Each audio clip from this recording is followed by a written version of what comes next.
எல்லாருக்குமே வணக்கம் நண்பர்களே. இந்த வீடியோல எத பத்தி பார்க்க போறோம் அப்படின்னு சொல்லிட்டு பார்த்தீங்கன்னா, மாரி செல்வராஜ் இயக்கத்தில வாழை அப்படின்ற ஒரு படம் ஆகஸ்ட் 23ஆம் தேதி ரிலீஸ் ஆகி ரசிகர்களால கொண்டாடப்பட்டு வந்துட்டு இருக்குது அப்படின்னு சொல்லிட்டு சொல்லலாம்.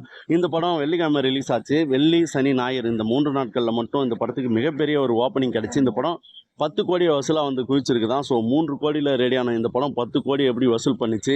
இந்த படம் வந்து வேற லெவலான ஒரு வெற்றிய வந்து பெற்றிருக்குது. ஸோ அத பத்திலாம் இந்த வீடியோல நம்ம பார்த்துரலாம்.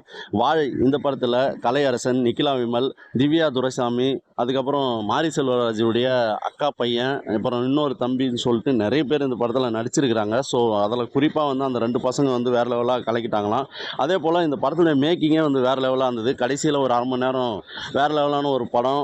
ரொம்ப இன்டென்ஸா, எமோஷனலா ரொம்ப அழுத்தத்த வந்து குடுத்ததா நெறைய பேர் வந்து சொன்னாங்க. நெறைய பேர் அழுதுட்டேலாம் வெளிய வந்துட்டு இருக்கிறாங்க. ஸோ இந்த நிலையில இந்த படம் வந்து அதனுடைய தாக்கமா நெறைய பேர் வந்து பாசிட்டிவ் எல்லாருமே வந்து பாசிட்டிவ் ரிவ்யூஸ வந்து குடுத்துட்டு இருந்தாங்க. இது வந்து மிகச்சிறந்த ஒரு திரைப்படம். இதுக்கு அவார்ட்லாம் குடுக்கலாம்.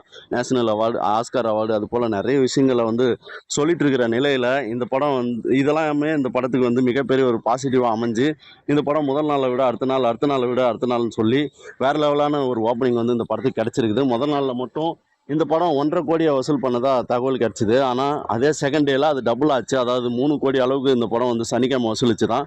அதேபோல ஞாயித்துக்கிழமை பார்த்தீங்கன்னா, இந்த படம் அப்படியே ஒரு 5 கோடிய வந்து வசூலிச்சு, இந்த படம் 3 நாட்கள்ல மட்டும் ஒரு 10 கோடிய வசூலிச்சிருக்குது.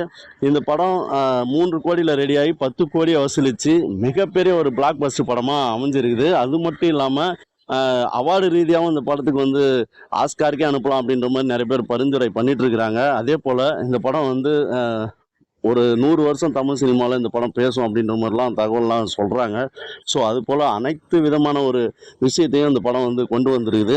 இந்த படம் வந்து தொடர்ந்து பெங்களூர்லயும் இந்த படம் வந்து நல்லாவே போயிட்டு இருக்கிறதா தகவல் கிடைச்சிருக்குது. ஹிந்திலயும் இந்த படத்துக்கு இப்போ ஓப்பனிங் ரெடி பண்றாங்க. புக்கிங் ரெடி பண்றாங்க. அதேபோல இந்த படத்துக்கு ஆந்திராவிலயும் ரிலீஸ் ஆகி வேற லெவலா போகும்னு சொல்லிட்டு எதிர்பார்க்கப்படுது. இது வந்து மிகப்பெரிய இந்தியாவுடைய பிக்கெஸ்ட் ஒரு ஃபிலிமா வந்து மாறப்போகுது. ஸோ வெயிட் பண்ணி பார்க்கலாம்.